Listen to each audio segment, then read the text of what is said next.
Hi guys, in this video I will show you how to remove background noise in video CapCut.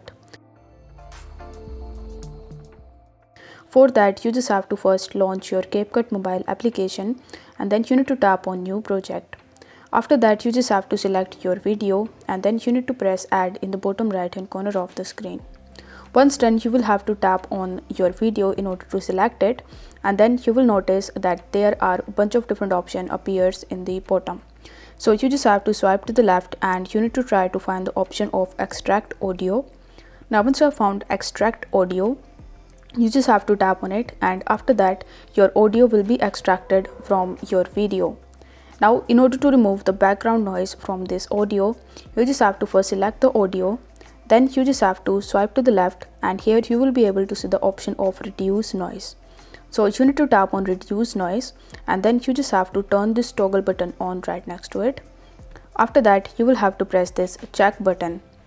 Then if you play your video, you will be able to see that you have successfully removed the background noise from your video.